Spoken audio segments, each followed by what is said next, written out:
Olá, eu sou o professor Pedro Sérgio de Souza e irei apresentar os tópicos da aula de revisão da disciplina Psicologia e Comportamento Organizacional para V2. Vamos conhecer os tópicos. O primeiro tópico é o grupo, fundamentos e estrutura. Com relação ao tópico 3.1, nós vamos abordar as equipes de trabalho. Iniciaremos esta apresentação definindo o que é um grupo. Um grupo pode ser definido como duas ou mais pessoas interagentes e interdependentes que se juntam para alcançar determinados objetivos particulares. Para a formação desse grupo, eles passam por vários estágios de desenvolvimento. No período de formação, é aquele que é caracterizado por uma grande dose de incertezas. Já no período de tormenta, é caracterizado por conflito entre os membros. Após esse período, há a normatização, onde vai se observar os sentimentos de identidade coletiva e a camaradagem. Após, que seria o período de desempenho, a energia do grupo volta para a realização da tarefa. Finalizando, nesse período de interrupção, a preocupação maior do grupo é a conclusão das atividades, não mais com o desempenho da tarefa. Podemos citar alguns tipos de grupo. O grupo de comando, por exemplo, os membros respondem diretamente aos níveis superiores da hierarquia organizacional e não pode romper barreiras hierárquicas. Já no grupo de tarefa, a reunião de pessoas tem como objetivo executar uma tarefa específica. Já neste caso, pode romper barreiras hierárquicas. Já os grupos de interesse, as pessoas se juntam informalmente para realizar um trabalho com um objetivo em comum, porém, visam interesses particulares. Já com relação à tomada de decisão em grupo, os grupos são muito mais demorados para tomar as decisões do que os individuais. Há uma maior diversidade de pontos de vista, o que facilita o aceite da decisão por outras pessoas, que é uma vantagem. Entretanto, a decisão grupal acaba diminuindo a responsabilidade de cada indivíduo para a escolha. Ainda com relação ao tópico 3.1, iremos abordar a equipe. Mas o que é uma equipe? A equipe é um grupo qualificado e ele apresenta diversas características, como, por exemplo, as equipes apresentam uma estrutura flexível e reagem de maneira mais positiva em relação às mudanças. Elas promovem a democratização da empresa e geram motivação. Outra característica, ela tem rápida organização, desempenho e dissolução. Mas como a gente pode tornar as equipes eficazes? É necessário estabelecer, desde o início do trabalho, em equipe, quais e de que maneira as tarefas serão realizadas. É preciso traduzir os objetivos gerais em metas claramente definidas. A autoconfiança da equipe também é muito importante para a sua eficácia. E nós podemos dizer que existem vários tipos de equipe. As equipes de resolução de problemas normalmente são compostas de 5 a 12 membros de um mesmo departamento e se reúnem por algumas horas semanais ou mensais para discutir formas de melhorar a qualidade, a eficiência e o ambiente de trabalho. As equipes de trabalho autogerenciadas normalmente são compostas de 10 a 12 membros e que realizam trabalho muito relacionados ou independentes e assumem muitas responsabilidades, inclusive de seus chefes. Já as equipes multiprofissionais, normalmente, são formadas por funcionários de mesmo nível hierárquico, de setores diferentes, ou se juntam para cumprir uma determinada tarefa. O tópico 3.2 aborda a comunicação e a liderança. A comunicação é o fio condutor de todas as atividades de relacionamentos humanos. Ela possui 4 funções principais. A função de controle, que visa controlar os comportamentos de outras pessoas. Outra função é a de motivação, quando os gestores estabelecem claramente o que os funcionários devem fazer. Outra função é a expressão emocional, quando os funcionários expressam suas frustrações ou satisfações. E a função de informação, que vai fornecer informações e dados que permitem que as pessoas e o grupo ou grupos tomem decisões. O processo de comunicação tem alguns elementos é constituído com elementos como a fonte, codificação, mensagem, canal, decodificação, receptor, ruído e feedback.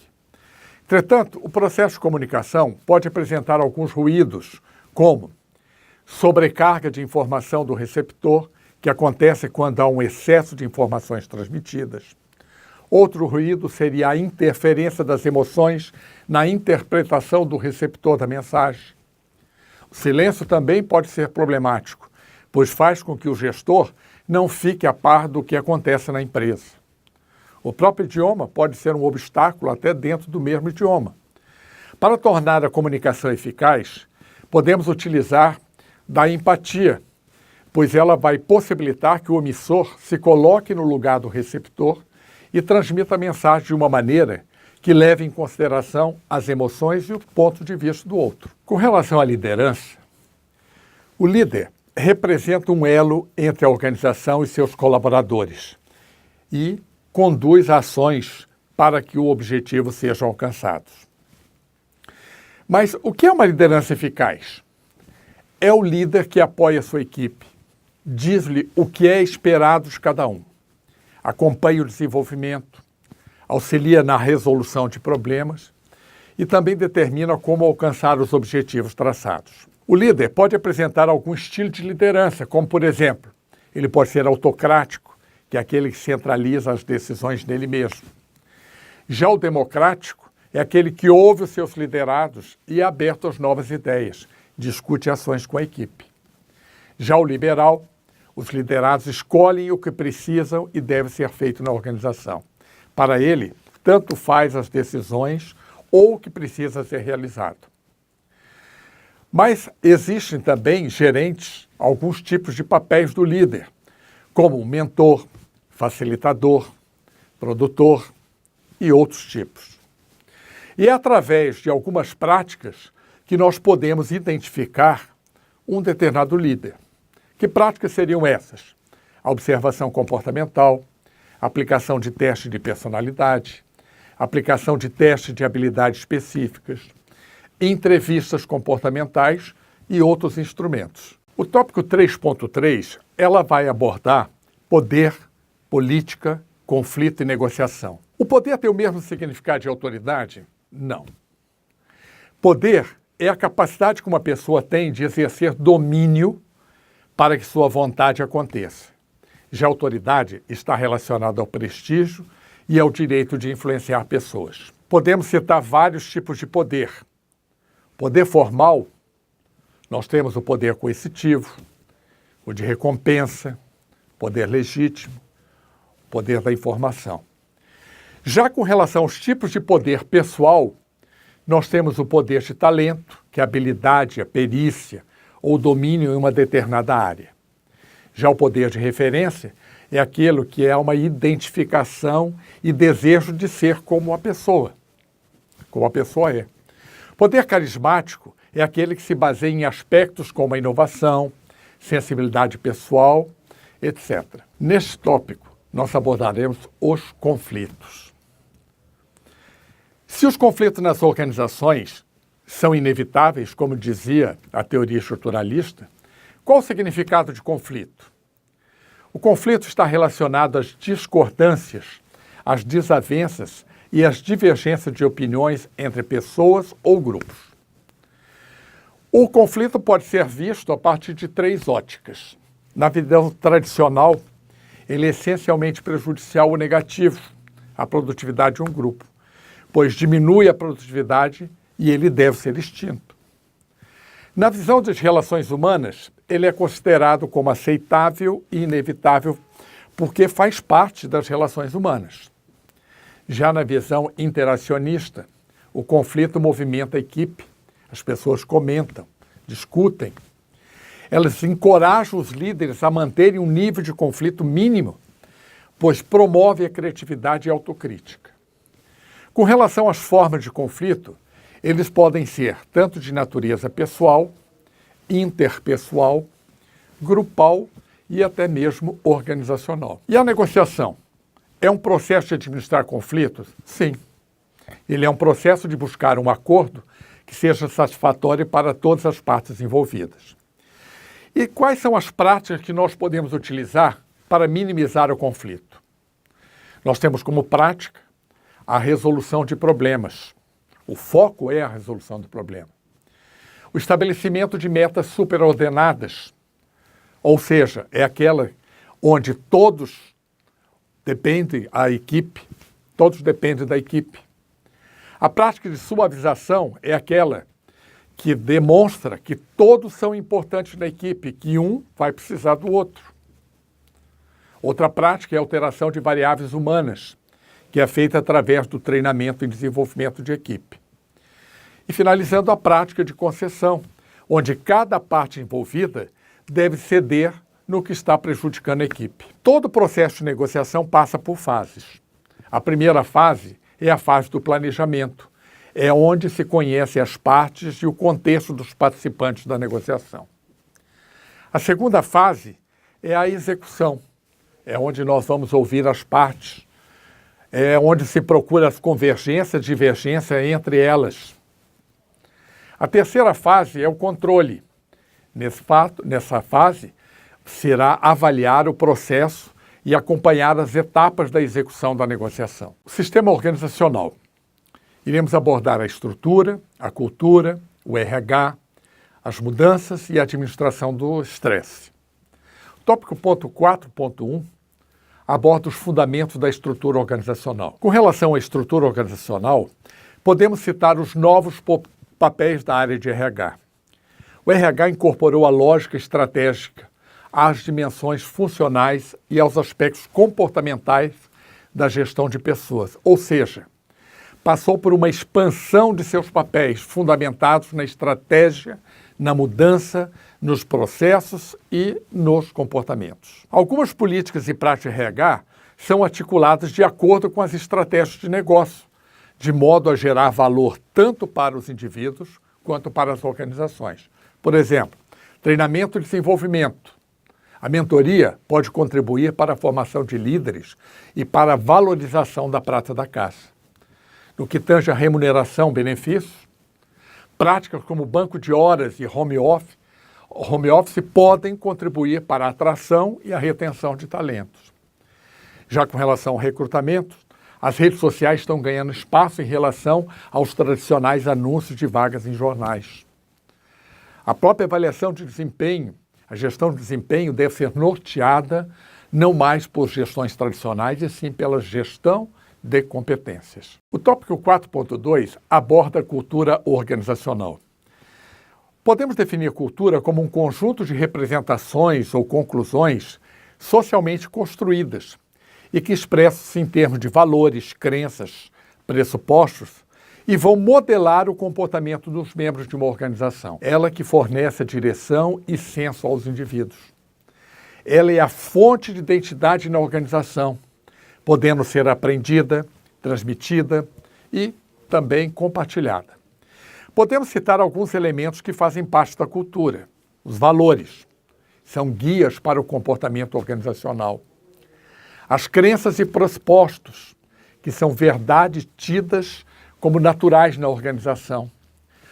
Ritos, rituais e cerimoniais. São atividades que expressam como as pessoas devem se comportar na organização.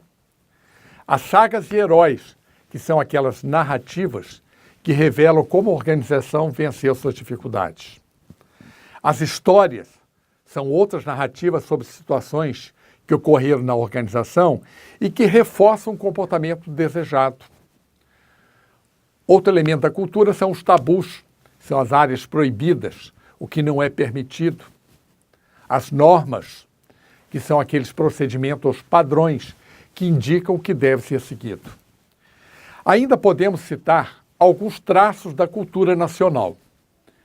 É o famoso jeitinho, que é a tentativa de alcançar objetivos, apesar das regras vigentes. Desigualdade de poder e hierarquia refere-se à condição da superioridade a que alguns indivíduos se colocam perante os outros. A flexibilidade é a capacidade de adaptação diante de situações adversas. Propensão do brasileiro assimilar práticas estrangeiras. O caso do personalismo, que revela-se na importância das relações pessoais em detrimento da comunidade, ou seja, a importância das relações pessoais para a obtenção de privilégios. O tópico 4.3 aborda a mudança organizacional. A mudança é qualquer alteração planejada ou não nos componentes organizacionais. Essas mudanças podem ser nas pessoas, no trabalho, na estrutura formal, na cultura e também nas relações entre a organização e seu ambiente. Essas mudanças podem ter consequências relevantes de natureza positiva ou negativa, seja tanto para a eficiência, eficácia ou até mesmo na sustentabilidade organizacional. A gestão, como característica, a gestão da mudança deve ser ancorada na cultura organizacional, tendo em vista que ela pode exercer um forte impacto na própria cultura. A comunicação também deve ser um dos pilares da gestão da mudança. E o que dizer do estresse no ambiente de trabalho? O estresse é um mecanismo utilizado pelas pessoas para se adaptar às exigências do meio externo ou para responder às metas que fixam para si próprios. O estresse é uma resposta do indivíduo a pressões. Podemos citar algumas características. Por exemplo, o lado negativo do estresse é a exposição excessiva e incontrolável a situações estressantes. E níveis moderados de estresse podem ser até positivos e contribuir para um bom desempenho. Já em níveis excessivos, podem ser prejudiciais ao desempenho e à própria saúde. Quanto maior a intensidade e exposição aos fatores geradores de estresse, maior a chance do desempenho do indivíduo ficar abaixo do esperado. A forma como o indivíduo lida com o estresse influencia sua própria vida, a organização na qual está inserido, além do próprio convívio social. O estresse é algo inerente ao ser humano e pode contribuir também para o crescimento do indivíduo. O estresse pode ser administrado, mas eliminá-lo é praticamente impossível, em virtude das mudanças ou dos fatores que são causadores. Bom, eu espero que tenham gostado da nossa revisão. Não se esqueça de estudar com os materiais que estão disponíveis no AVA. Bons estudos e uma boa prova. Muito obrigado.